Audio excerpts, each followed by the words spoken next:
Buen día, estimados. Durante esta grabación vamos a hablar acerca de quiénes son los sujetos y quiénes son los actores de los derechos humanos. Les voy a compartir las diapositivas y de esa manera nosotros vamos a poder seguir la secuencia de lo que estamos platicando. Vamos a iniciar con la primera diapositiva sobre el tema, en donde se nos dice que vamos a hablar acerca de los sujetos. Bien, cuando hablamos acerca de los sujetos, debemos de saber que para los derechos humanos van a haber dos sujetos que van a interactuar. Estos sujetos van a ser sujetos que van a ostentar derechos y que van a ostentar deberes.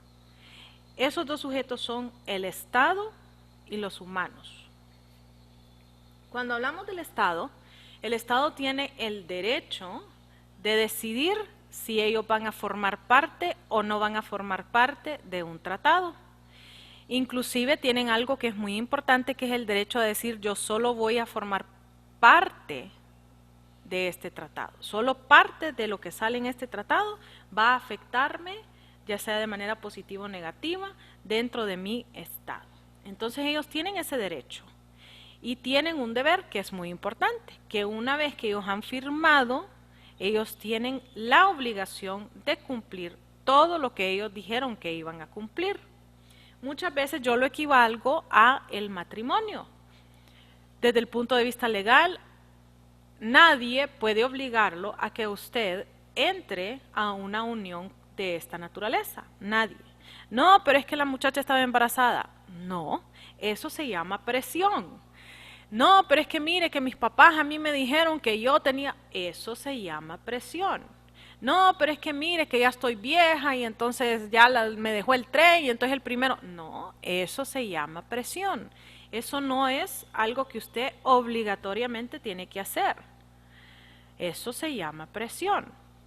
Entonces, una de las cosas que a mí usualmente me dicen es, abogada, ¿cómo nosotros podemos decir que Honduras se autoobliga si nosotros sentimos esas obligaciones, y me dicen esa palabra, obligación, que nos quiere imponer otro Estado o que nos quiere imponer la sociedad civil o los empresarios o los sindicatos y todos los grupos sociales? Y yo les contesto de la siguiente manera.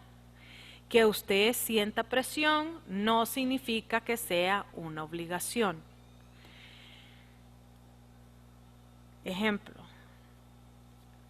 yo siento, me han dicho a mí ciertos negociadores, presión de los Estados Unidos para hacer algo, porque si no ellos dicen que esté en la línea o que estamos, que podríamos vernos afectados por las donaciones que ellos nos hacen. Bueno, pues yo los quedo viendo y le digo, ¿y usted por qué depende de las donaciones de Estados Unidos? Porque no es autosuficiente. Para empezar, Estados Unidos y España y Finlandia y Italia y todos los otros estados que nos pueden donar dinero o programas o herramientas, no están obligados a donarnos nada. Y nosotros tampoco estamos obligados a recibir lo que ellos nos dan. Entonces, ¿por qué nosotros no somos autosuficientes? Porque estamos dependiendo de esas ayudas. Es decir, que ellos nos presionen de esa manera es porque es legal que ellos nos presionen de esa manera. Porque no existe una obligación de que ellos nos vengan a dar el dinero que a ellos también les cuesta. ¿Sí? No, no hay ninguna obligación a nivel internacional que diga Estados Unidos, el 5% de tu presupuesto vos lo tenés que ir a regalar por el mundo. Eso no existe. Ni tampoco ellos lo han dicho, de que ellos van a hacer eso, tampoco. Entonces, nadie tiene la obligación de regalar a otra persona. Eso no es obligación, pero desde ningún lugar, ¿cierto? Esa es una presión que nosotros sentimos mucho a veces, que nos van a quitar las donaciones. Y la respuesta que tenemos que tener es, bueno, si ya nos han hecho esa amenaza antes, ¿por qué no aprendemos a ser autosuficientes en ese algo? Deberíamos de aprender a ser autosuficientes en ese algo para que entonces lleguemos a la mesa y no puedan usar eso para presionarnos. Otra presión que he escuchado yo, que esta es una presión que justamente es legal, es que fíjese que movilizaron las tropas a la frontera y ellos lo que nos están diciendo es que ellos como son fuerzas armadas, tienen todo el derecho soberano de hacer todos los ensayos que ellos quieran adentro de su territorio. Y eso incluye el territorio fronterizo. Y yo les respondo, ¿y qué es lo que les están amenazando a hacer? O sea, ustedes sienten la presión y les están diciendo, ahí te estoy poniendo yo a los hombres a menos que vos hagas tal cosa. Usted no quiere ir a la guerra. Usualmente nadie quiere ir a la guerra. Nadie, créanme, ni siquiera los soldados quieren ir a la guerra. Es su vida. Y entonces yo les digo, ¿por qué ellos los tienen ahí? ¿Qué es lo que ellos van a cumplir con eso? Y usualmente empiezan esas pláticas, ¿no? De por qué es que ellos han puesto ahí a los soldados, por qué es que ellos andan haciendo revisiones aéreas, por qué es que ellos andan inclusive haciendo revisiones en los ríos fronterizos. Y ahí es donde uno se da cuenta, entonces no estamos hablando que la amenaza es esa, estamos hablando de que hay un tema que tenemos que resolver. Entonces esos son presiones que nosotros podemos sentir. ¿Existen presiones que hacen las ONGs y que hacen las empresas, las sociedades con y sin fin de lucro? ¿Existen? Sí, sí existen. Existen algunas que son legales y existen otras que son ilegales. Presiones que son legales, pedirle al Estado que haga algo. Yo, Laura Miranda, les estoy escribiendo por medio de este auto o de un periódico o por medio de inclusive TikTok y Facebook e Instagram, y les estoy pidiendo que usted cambie una ley o que usted modifique una ley. Eso es legal, yo tengo el derecho a expresarme, yo tengo el derecho a peticionar a mi Estado, tengo el derecho a que ellos me escuchen cuando yo les hablo, ¿no? Tal vez la respuesta que ellos me den no sea la que yo quiero, pero yo tengo el derecho a pedir, yo tengo el derecho a hablar, yo tengo el derecho a pensar de cierta manera. Entonces, ese derecho es parte de lo que me deja a mí hacer una petición legal al Estado. Algo que yo puedo hacer de manera legal. Existen maneras ilegales en las cuales yo puedo hablar con el Estado y que obviamente puedo amenazar al Estado. Sí, sí existen también. ¿Y cuáles son esas acciones ilegales? Bueno, una de las acciones ilegales que podemos hacer es quemar llantas. ¿Por qué es ilegal eso? Porque arruina el pavimento. Eso es dinero que sale de las bolsas de todos los hondureños. De ahí es de donde sale, no sale de ningún otro lugar. Entonces usted está dañando la propiedad de todos los hondureños. Pero es que yo soy hondureño también. Ok, está dañando su propia propiedad usted también, señor. Sí, entonces quemar llantas, eso es terrible para el pavimento, terrible para el medio ambiente. Yo no sé si a ustedes alguna vez les tocó, ya sea en el 2009 o en años más recientes, con estas cuestiones que hemos estado viviendo, estas convulsiones sociales, en donde se tuvo que quedar detenido en algún lugar y pues no hubo otra y tuvo que inhalar esos gases tóxicos y nocivos de la quema de una llanta. Eso es horrible, no solo para nosotros como seres humanos, sino como los animalitos que también dependen del aire, de la calidad del aire. Y luego, ¿qué van a hacer con esos desechos? Muchos de ellos solo lo tiran al lado y lo dejan ahí. O sea que ellos están también contaminando el suelo o mucho peor contaminando aguas que están ahí, quebradas, pequeños ríos que pasan por ahí y ellos solo tiran las llantas ahí. Entonces están contaminando el medio ambiente, están haciendo cuestiones ilegales. Mentir, por ejemplo, el mentir especialmente cuando estamos ante un juez o cuando estamos ante una legislatura y decirle existe algo que realmente no existe. Mentir, eso puede llegar a ser ilegal. Entonces existen cosas que son legales que podemos hacer y existen cosas que pueden ser ilegales. Desde el punto de vista de las sociedades con fines de lucro. Ellos muy bien pueden decirle al señor presidente, mire, así como usted cerró 9 meses, nosotros vamos a cerrar 2 meses. Y lo vamos a presionar desde ese punto de vista. ¿Por qué? Porque el empresario tiene la libertad de decir cuándo él abre y cuándo él cierra su propio negocio. Y el empresario al final del día... El empresario al final del día es el representante de esa sociedad mercantil. Perdonen, Ralph está emocionado que hay un carro afuera. Bien, entonces, ellos pueden hacer ese tipo de presiones. Imagínense qué significaría si una empresa grande o que todas las maquilas, por ejemplo, decidan cerrar sus puertas por 2 meses después de esta pandemia. porque no se les responde a un reclamo que tienen los empresarios. Eso es legal porque nadie puede obligar a una empresa a que funcione.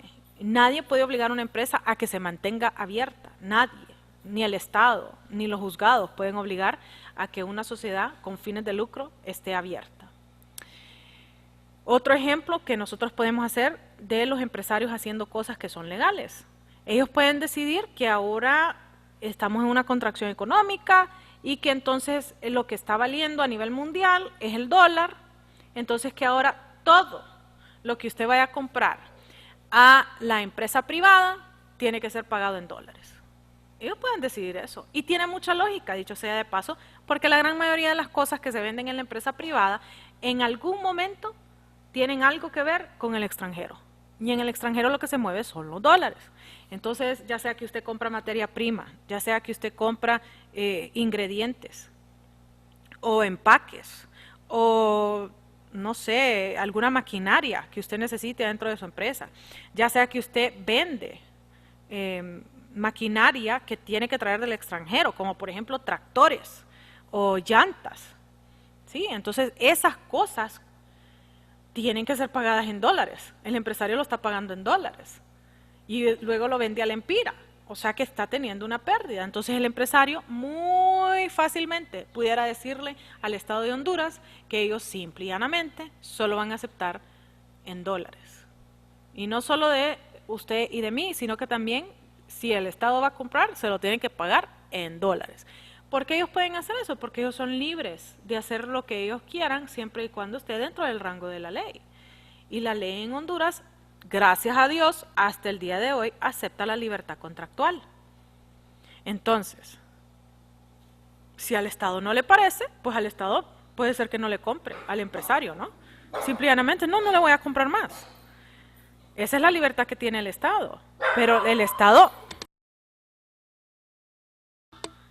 no puede obligar al empresario a tener que actuar de esa manera, a tener que cobrar en lempiras. No puede hacerlo, porque existe la libertad contractual. La libertad que tiene el Estado y que tenemos nosotros es decir, no le voy a comprar a él porque me está cobrando en dólares. Usualmente es lo mismo que les digo yo de las personas que se enojan conmigo por Tigo y Claro y Cable Color. Absolutamente todo lo que ellos hacen viene del extranjero. Los teléfonos vienen del extranjero, las torres vienen del extranjero, todo su cableado viene del extranjero, todo.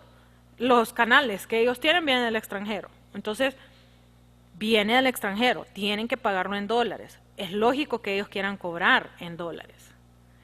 Y me dicen, sí, pero es que no hay otra opción. Y Hondutel no tiene, pues. Si usted quisiera, usted pudiera tener Hondutel. Sí, pero ¿y si Hondutel quiebra? Así como siempre estamos escuchando que va a quebrar, si Hondutel quiebra, ¿qué hago? No, muchacho, pues bien fácil. Es que el celular no es necesario para vivir, ni siquiera en pandemia es necesario para vivir el celular.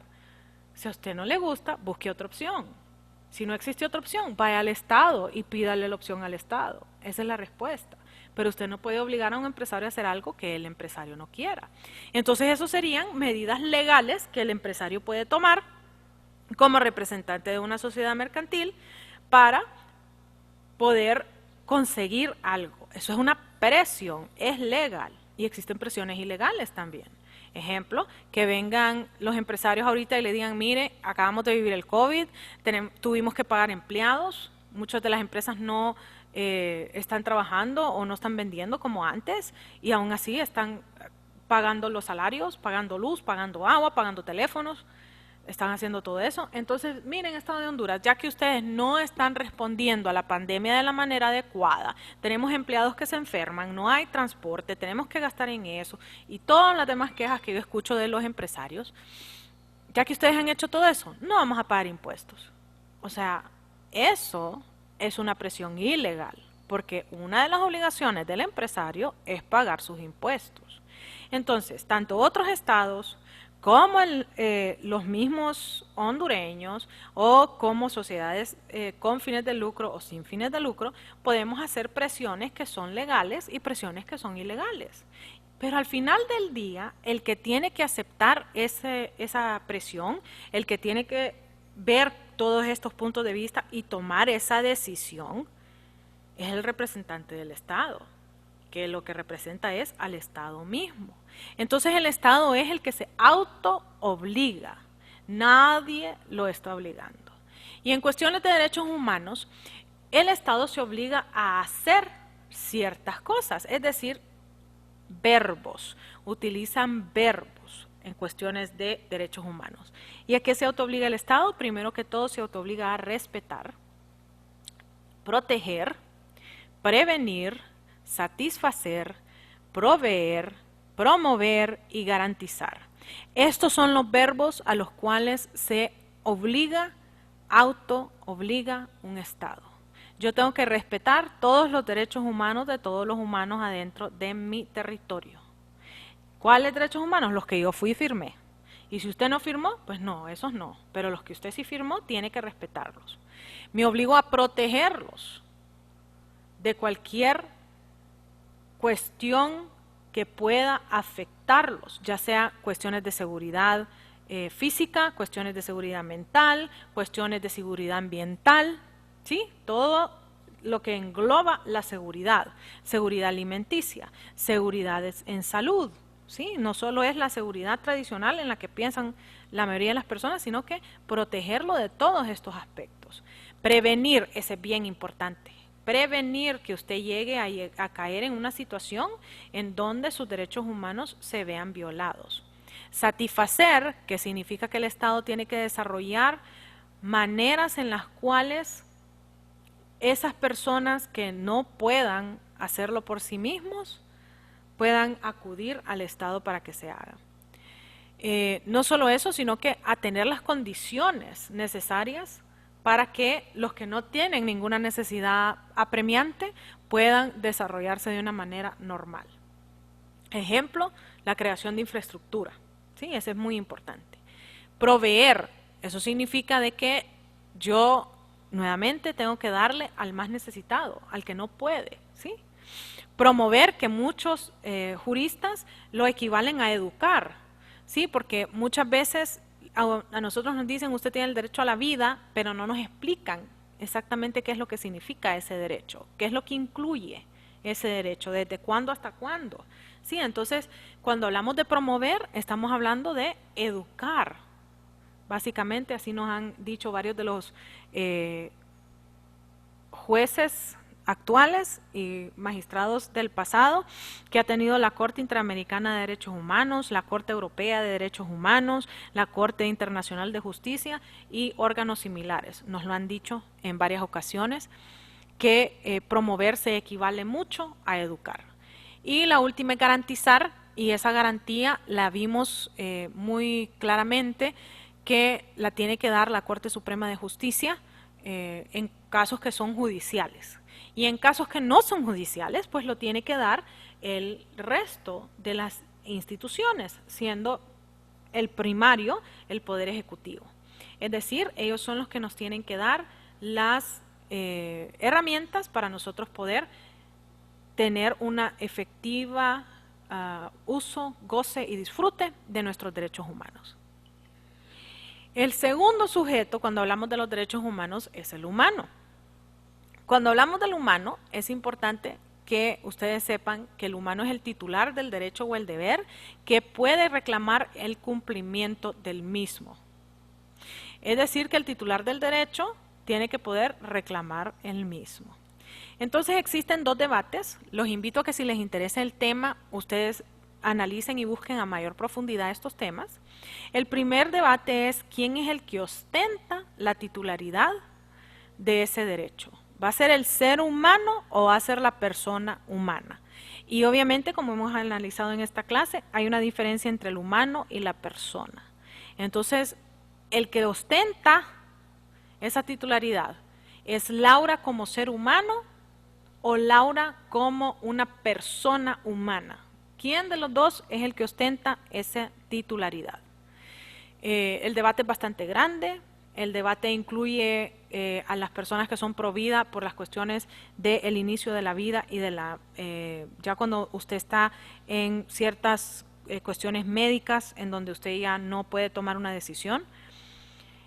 Incluye a las personas que luchan por los reclusos cuando se habla bastante acerca de que obviamente existen reclusos que ya están condenados, ya están sentenciados, ya no tienen ningún recurso legal más para poder defender su postura y ya se le ha declarado X años o en ciertas jurisdicciones la muerte, pues entonces los que luchan por estos reclusos, especialmente estos que ya han sido declarados con interdicción civil, que significa que ya no son personas, pero siguen siendo seres humanos, cuando ya estamos en esa condición, pues ¿quién es el que es el titular del derecho? Si fuese la persona, tanto del no nacido como del que está en cuestiones de estados vegetales o cercanos a la muerte, o cuando estamos hablando del recluso, pues entonces ellos ya no tienen titularidad sobre su derecho. Pero si es el ser humano, ellos nunca lo pierden. Tanto el no nacido como el recluso, como el que ha sido declarado incompetente, como estas personas que están en momentos cruciales por cuestiones de salud, pues entonces ellos sí siguen ostentando la titularidad de ese derecho humano. Excelente el debate, buenísimo, se lo súper recomiendo. Y lo otro es que existe un gran debate sobre quién es el obligado de defender esa titularidad. ¿Soy yo como ser humano? ¿Es mi representante legal? Pues los menores de edad tienen sus representantes legales que son sus padres, ¿no? ¿Serían ellos los que están obligados a defenderla, a hacer las peticiones necesarias para que sean efectivos esos derechos? O, y esto es una teoría bastante importante, es el Estado el que tiene que defender esa titularidad. Entonces, obviamente, como el Estado es el que se obliga a estos derechos humanos, pues la razón lógica le diría, ellos son los que tienen que defender esa titularidad de ese derecho. Pero en la práctica, nosotros sabemos que los estados tienen prioridades, tienen un número finito de dinero, número finito de recursos, no es infinito, es finito, es decir, solo tenemos cierta cantidad de dinero, solo tenemos cierta cantidad de empleados y solo tenemos cierta cantidad de tiempo. Entonces tienen que haber prioridades y así es como nosotros las vamos a ir ejecutando por medio de la prioridad. Entonces, en la práctica muchas veces nosotros vemos que lo que a mí me interesa, el derecho humano que a mí se me está siendo afectado, yo miro que no existe esa prioridad, entonces yo quiero peticionarle, ¿verdad?, al Estado que me lo defienda o que se me cumpla. Entonces esas cosas es bien interesante que ustedes las analicen, excelente debate, quién es el que tiene que defenderlo, si soy yo como ser humano, imagínese el nonato cómo lo va a hacer, imagínese una persona que es médicamente hablando imbécil o estúpida, que significa que su coeficiente intelectual es menor a 60 y menor a 20, o sea, es este tipo de seres humanos, ellos van a poder hacer su defensa, y esa defensa va a ser efectiva o vamos a necesitar del representante legal. E incluso si ese representante legal tiene problemas en sí, no sabe leer, no sabe escribir, pues entonces, ¿quién va a ser el que lo va a defender? Un abogado. Necesitamos ya un representante legal que tenga el grado de abogado, es decir, un representante procesal, un representante en juicio o otros tipos de nombres que le llegamos a dar a un abogado, ¿no? Entonces es súper importante que ustedes escuchen ese debate, inclusive hay algunos que dicen que son las ONGs las que tienen un rol activo en esa defensa o que son organizaciones religiosas, por ejemplo, que algunos las catalogan como ONGs, otros no, lo que sí es que son sin finalidad de lucro. Entonces es hermoso el debate y los invito a que lo puedan ver y escuchar. Una de las cosas que a mí usualmente me preguntan cuando hablamos del Estado es, abogada, ¿por qué en nuestra Constitución y en nuestras leyes dice Constitución de la República de Honduras, Código Civil de la República de Honduras, pero no dice del Estado? Y la respuesta es muy simple. La República y el Estado tienen elementos en común y tienen un único elemento que lo hace diferente. Entonces vamos a ver eso. ¿Qué es exactamente la república y qué es exactamente el Estado? La república significa res pública, viene del latín res publica, que lo que significa es cosa pública. Es un conjunto de uno o varios pueblos que conforman una sola cosa. Y cuando hablamos de eso, estamos hablando de que va a tener 3 elementos, que son conocidos como los 3 elementos clásicos. Va a tener una población, va a tener un territorio y va a tener poder.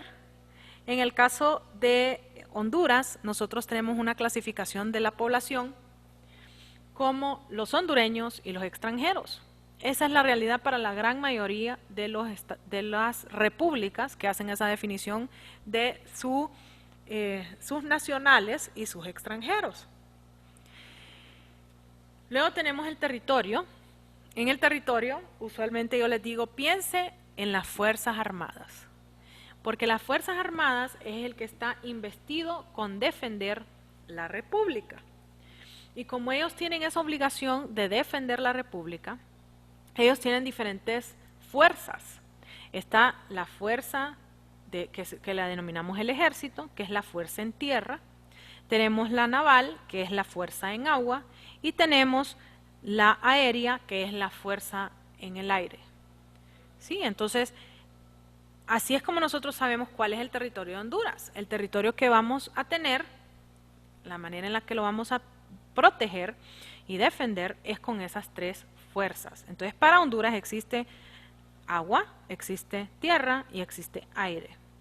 En otras jurisdicciones, ellos tienen algo que se llama la Guardia Costera. Eso significa que puede ir más allá de la costa, o sea, defiende la costa y un poco más allá. Esta puede incluir inclusive submarinos, que pueden ir mucho más allá de las 24 millas náuticas, o si saben un poco más, de hasta llegar a las 200 millas náuticas. Los submarinos pueden ir más allá de ese momento, y como son abanderados, entonces existe una teoría muy hermosa sobre la extraterritorialidad de ellos. Y existe algo que es muy novedoso, la Fuerza Espacial. Se acaba de crear en Estados Unidos. Va a estar en Colorado, si no me equivoco, ahí es donde van a estar construyendo la primera base espacial.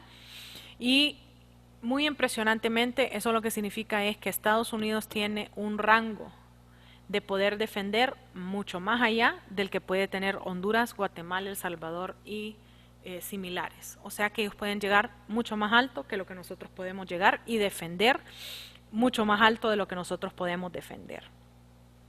En cuanto al poder, la gran mayoría de las repúblicas y la gran mayoría de las otras configuraciones, como las monarquías, tienen una separación de poderes. ¿Las monarquías abogadas? Sí, las monarquías tienen una separación de poderes, igual que la tiene la república. Y esa separación es que vamos a tener alguien en el poder ejecutivo, alguien en el poder legislativo y alguien en el poder judicial, que no van a ser la misma persona.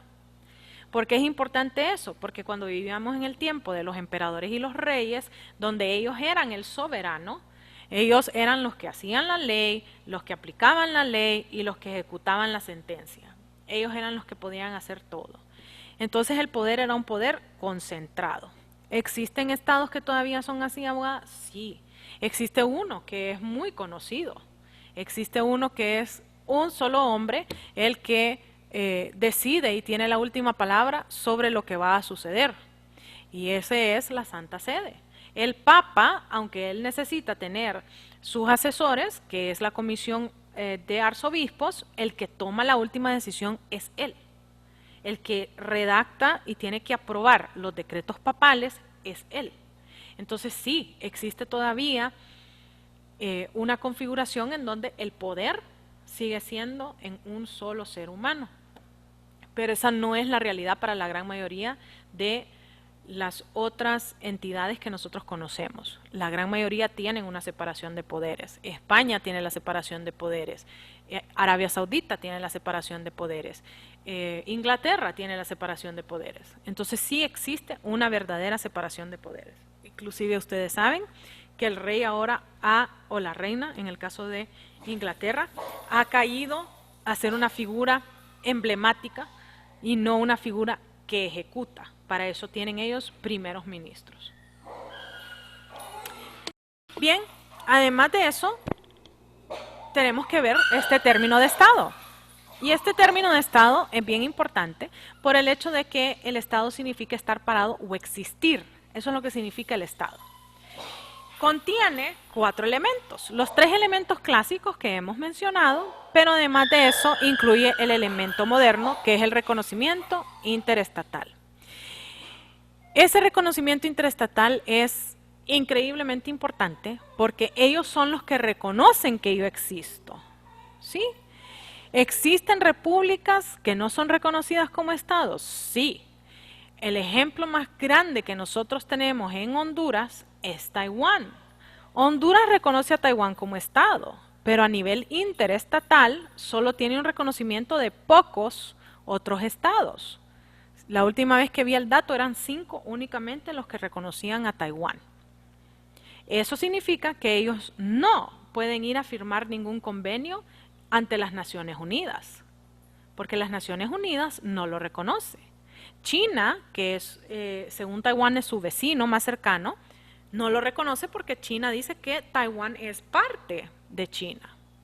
Entonces estas cosas muy importantes que ustedes las sepan porque Taiwán no tiene asiento en las Naciones Unidas. Taiwán no tiene asiento en lugares donde ellos donan mucho dinero como la Organización de Estados Americanos. Ellos no tienen asiento, no tienen voz, no tienen voto, no tienen representantes en estas organizaciones. No son reconocidos. Entonces, la diferencia entre una república y un estado es que el estado es que otros reconozcan nuestra república. Y ese reconocimiento, el más importante que se puede tener es el reconocimiento que nos hace las Naciones Unidas. Ese es el más importante de todos.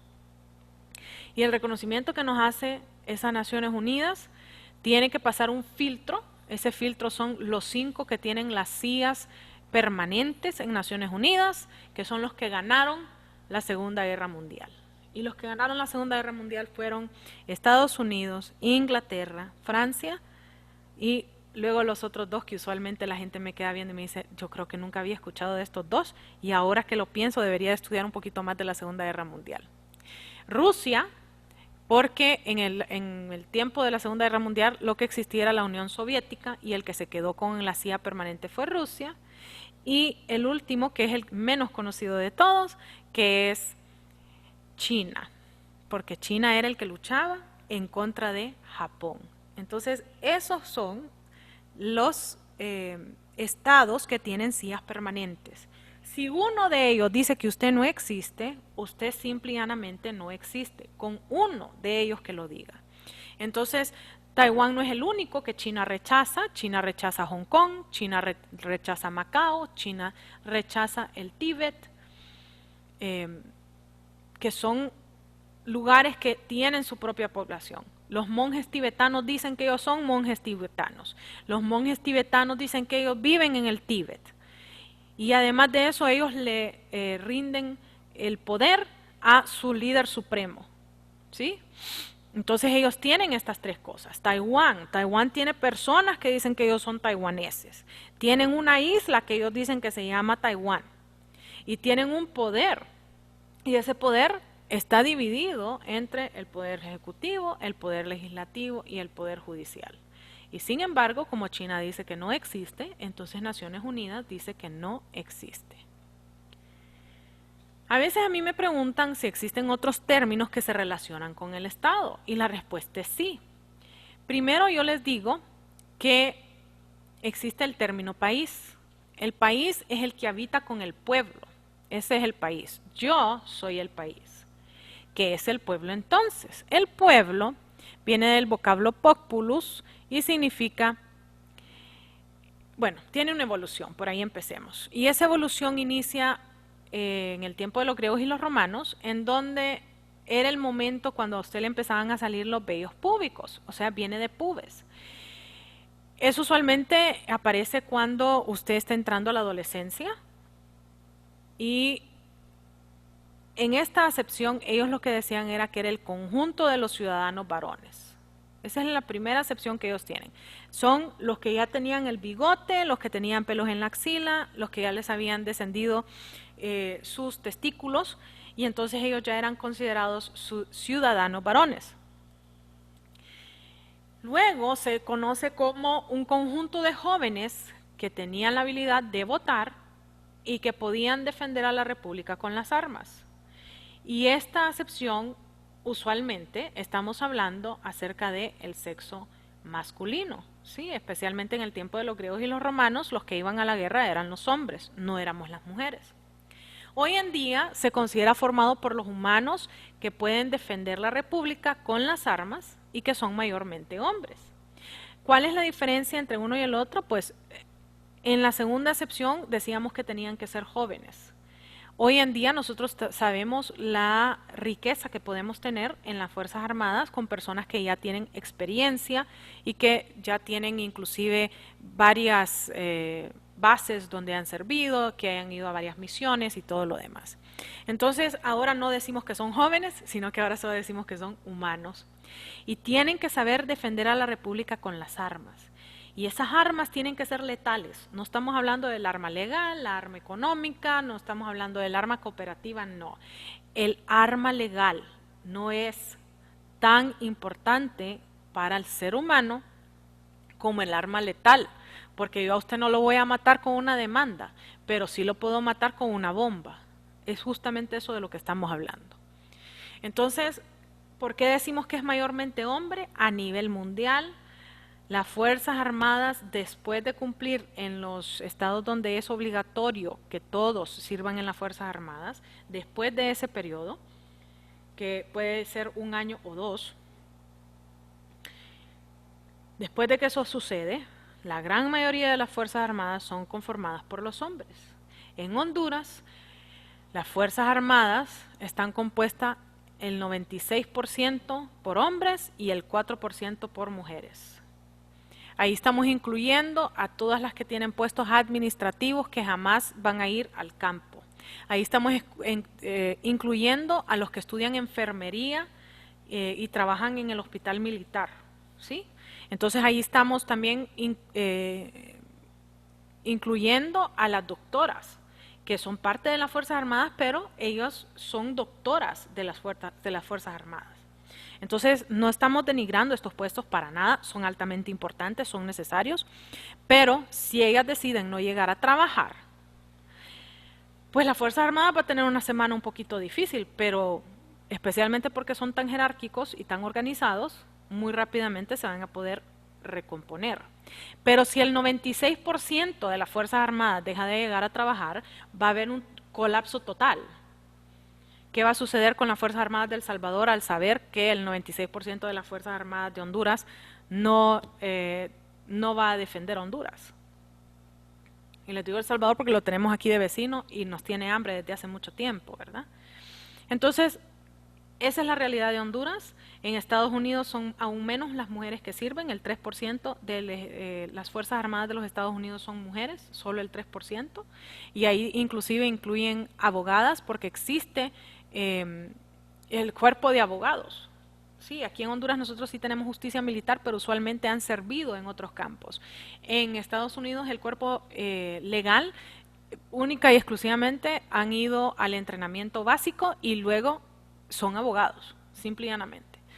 Entonces, tienen ellos otras ramas, la gran mayoría de ellas en esas ramas, ¿no? en esas unidades es donde se ven la mayoría de las mujeres, o sea que si ese 3% de las mujeres de las Fuerzas Armadas de los Estados Unidos deciden no llegar a trabajar, pues no van a haber mayores problemas.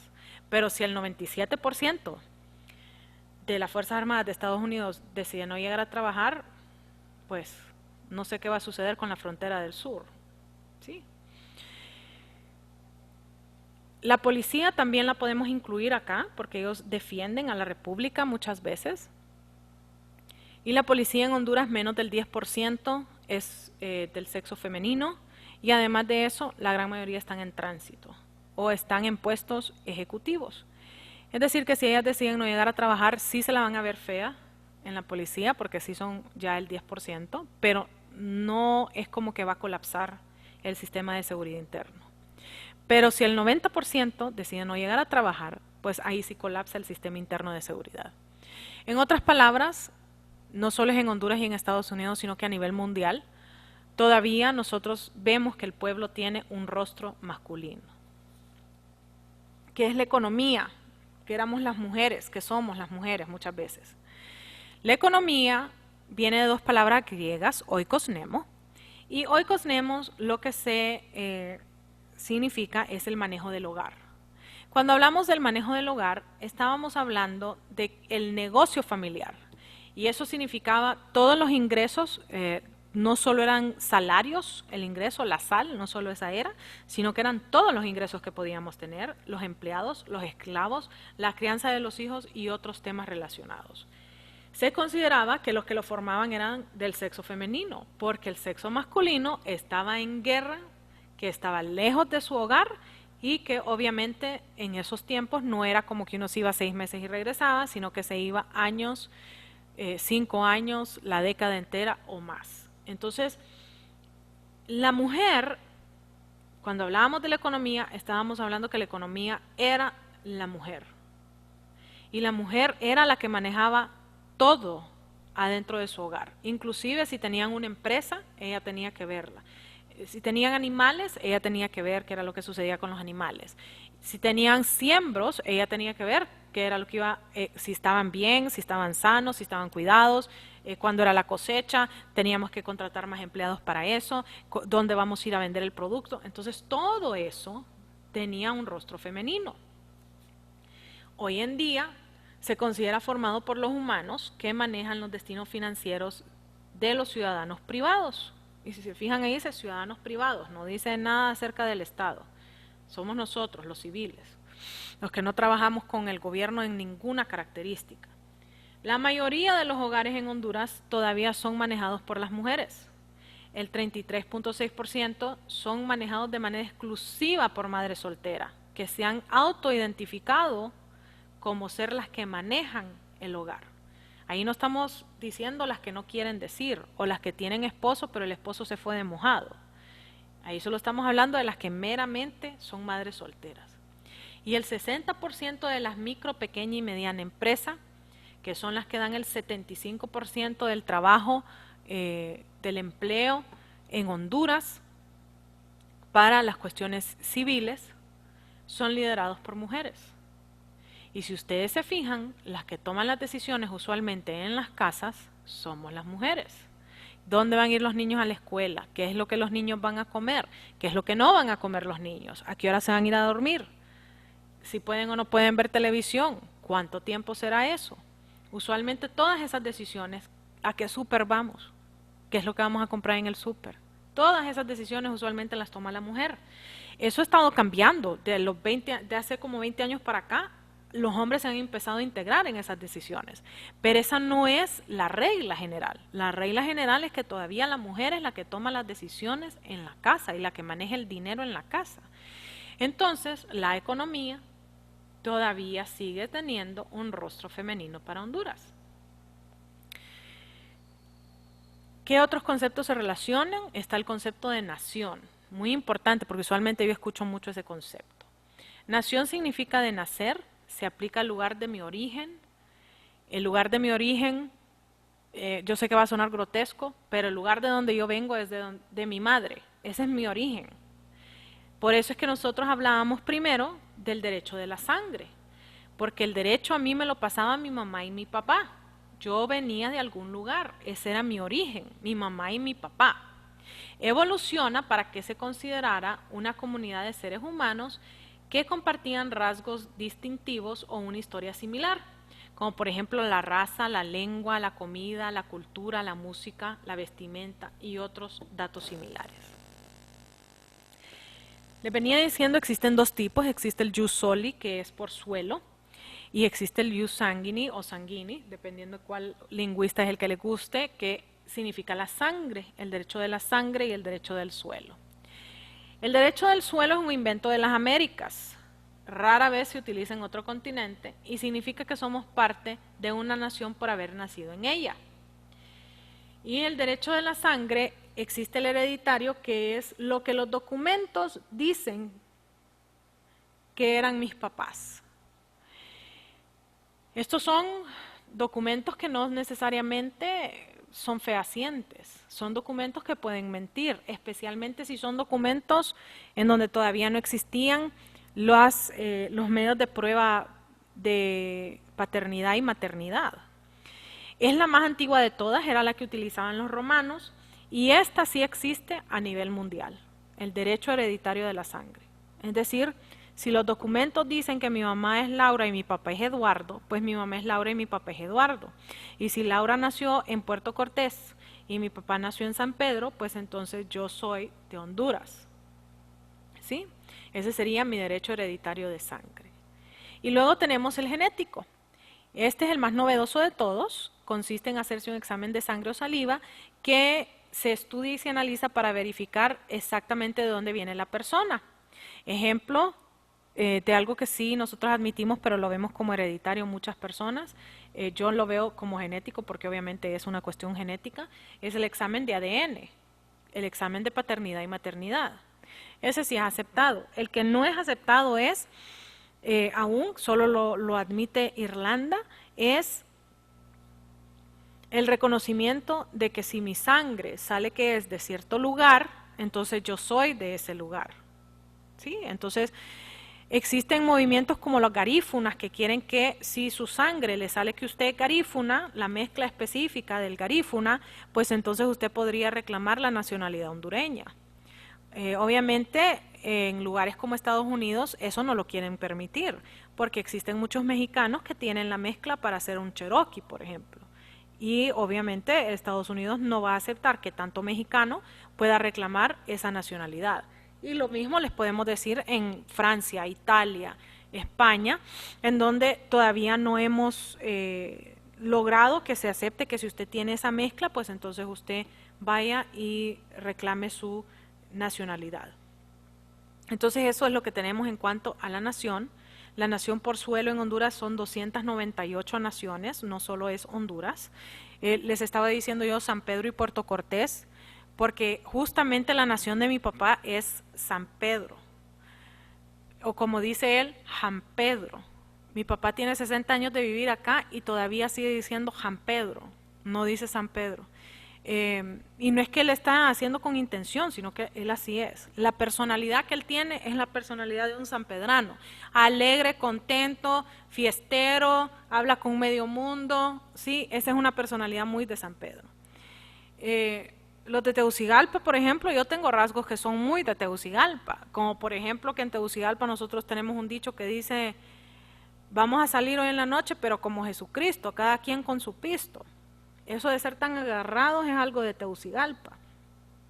El hecho de que yo, por ejemplo, sea un poco más alegre es porque yo tengo la influencia de mi padre. Que sea más llevadera es porque yo tengo esa influencia. Pero usualmente a los de Tegucigalpa nos miran como estirados, creídos, desconfiados de los demás. Así es como nos mira la gran mayoría de los que no son de Tegucigalpa. Entonces, ¿cómo yo determino eso de mi nación por suelo? Mi nación por suelo yo la determino en mi tarjeta de identidad. En mi tarjeta de identidad dice 0801. Y ese 0801 significa que yo soy del municipio del Distrito Central de Francisco Morazán. Y así yo sé que en esta clase vamos a tener otros números de identidad y ahí ustedes me van a ir diciendo cuáles son sus naciones por suelo.